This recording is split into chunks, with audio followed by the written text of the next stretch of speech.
ఉమ్మడి నెల్లూరు జిల్లా రాజకీయాల్లో ఆ మాజీ మంత్రికి సాహస వీరుడనే పేరుంది. ఎన్నికల్లో 7 సార్లు పోటీ చేసి 2 సార్లే నెగ్గారు. వరుసగా 5 పర్యాయాలు ఓడిపోయినా పట్టు వదలని విక్రమార్కుడిలా మళ్లీ పోటీకి సిద్ధమవుతున్నారు. 8వ సారి తన అదృష్టాన్ని పరీక్షించుకునే ప్రయత్నంలో ఉన్నారు. ఇంతకీ ఎవరా మాజీ మంత్రి? ఏ నియోజకవర్గంలో ఈ పరిస్థితి నెలకొంది? ఇన్సైడ్ స్టోరీలో చూద్దాం.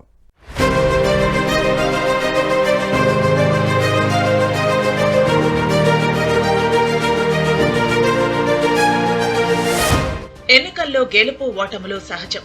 ఒక్కసారి ఓడిపోతేనే ఎంతటి వారైనా టీలా పడిపోతారు. రెండోసారి పరాజయం పాలైతే కుంగిపోతారు. మూడోసారి ఓటమిని మూటగట్టుకుంటే భయంతో వణికిపోతారు. 4వ సారి కూడా నెగ్గకపోతే నైరాశ్యానికి గురవుతారు. వరుసగా 5వ సారి ఓడిపోతే షాక్ తింటారు.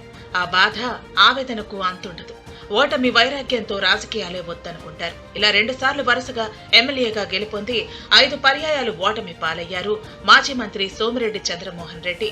ఉమ్మడి నెల్లూరు జిల్లా సర్వేపల్లి నియోజకవర్గం నుంచి 6 సార్లు పోటీ చేసిన ఈ నేతకు 4 పర్యాయాలు పరాజయం తప్పలేదు.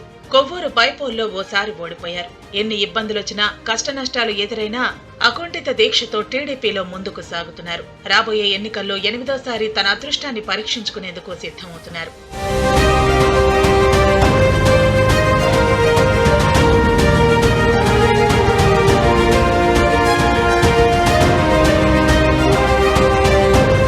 టీడీపీ మాజీ మంత్రి సోమిరెడ్డి చంద్రమోహన్ రెడ్డి తెలుగు రాష్ట్రాల్లో పరిచయం అవసరం లేని రాజకీయ నేత.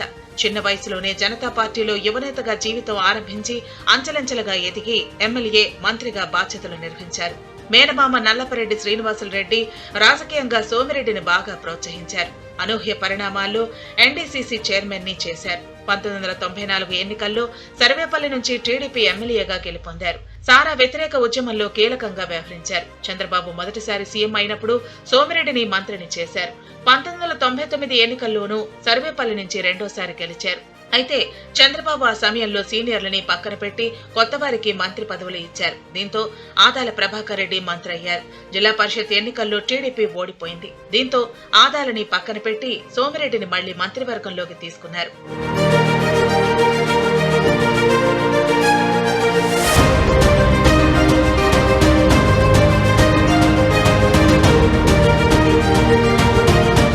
సోమిరెడ్డి వల్లే తన మంత్రి పదవి పోయిందంటూ ఆదాల రాజకీయంగా శత్రువయ్యారు. అప్పట్లో ఇద్దరి మధ్య ఓ రేంజ్ లోనే మాటల యుద్ధం జరిగింది. సర్వేపల్లి వచ్చి సోమిరెడ్డిని ఓడిస్తానంటూ ఆదాల శపథం చేశారు. 2004 ఎన్నికల్లో ఆదాల ప్రభాకర్ రెడ్డి కాంగ్రెస్ అభ్యర్థిగా బరిలో దిగి సోమిరెడ్డిని ఓడించి తన పంతం నెగ్గించుకున్నారు. 2009 ఎన్నికల్లోనూ ఈ నేత చేతిలో పరాజయం తప్పలేదు. 2014, 2019 ఎన్నికల్లో ప్రస్తుత వ్యవసాయ శాఖ మంత్రి కాకాణి గోవర్ధన్ రెడ్డి చేతిలో ఓడిపోయారు.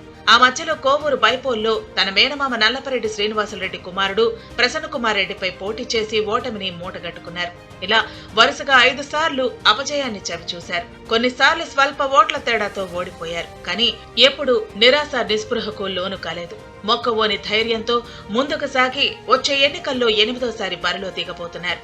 సర్వేపల్లి నియోజకవర్గం ఈ నేతకు సెంటిమెంట్ గా మారింది. మొదటిసారి ఈ స్థానం నుంచి విజయం సాధించడంతో ప్రతిసారి ఇక్కడి నుంచే పోటీ చేస్తున్నారు. ఇతర నియోజకవర్గాల్లో గెలుపు అవకాశాలు ఉన్నా సెంటిమెంట్ తో నియోజకవర్గాన్ని విడిచిపెట్టలేకపోతున్నారు. ఈ నేత గ్రామం, నివాసం నెల్లూరు రూరల్ నియోజకవర్గంలో ఉన్నప్పటికీ సర్వేపల్లికే తన రాజకీయ జీవితం అంకితమని చెబుతూ ఉంటారు.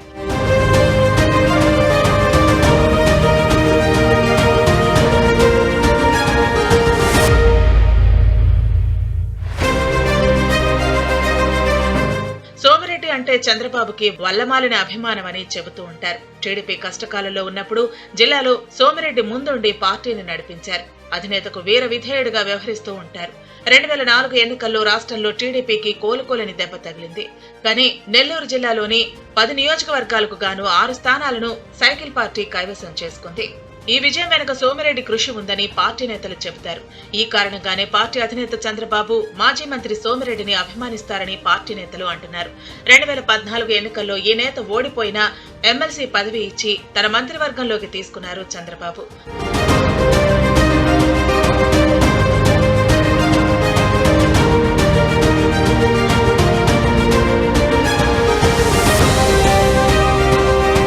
సోమిరెడ్డి వల్లే తన మంత్రి పదవి పదవి పోయిందని ఆదాల పగ పెంచుకుంటే పార్టీ పరంగా ఈ నేతపై మంత్రి కాకాణి గోవర్ధన్ రెడ్డి కక్ష కట్టారు. పలు సందర్భాల్లో ఘోరంగా అవమానించి అవహేళన చేసిన టీడీపీ పటిష్టతే పరమావధిగా పనిచేశారు.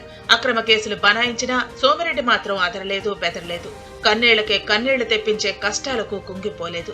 పార్టీ పిలుపు మేరకు జరిగిన పలు ఉద్యమాల్లో కీలకంగా వ్యవహరించారు. ప్రస్తుతం వైసీపీ సర్కార్ కృష్ణపట్నం పోర్టును అదానీ గ్రూప్ కు కట్టబెట్టింది. ఈ నిర్ణయానికి వ్యతిరేకంగా ఉద్యమిస్తున్నారు. మైనింగ్, సిలికా, క్వార్జ్ మాఫియాకు వ్యతిరేకంగా పోరాటం చేశారు. ఇసుక, మట్టి అక్రమ తవ్వకాలపై ఉద్యమించారు. ఇప్పుడు ఈ విషయాలన్నింటినీ జిల్లా ప్రజలు చర్చించుకుంటున్నారు. రాజకీయాల్లో తనకంటూ ప్రత్యేక ముద్ర వేసుకున్న సోమిరెడ్డి చంద్రమోహన్ రెడ్డి సర్వేపల్లి నియోజకవర్గం నుంచి మరోసారి పోటీ చేసి తన అదృష్టాన్ని పరీక్షించుకోనున్నారు. ఫలితం ఎలా ఉంటుందో చూడాలి మరి.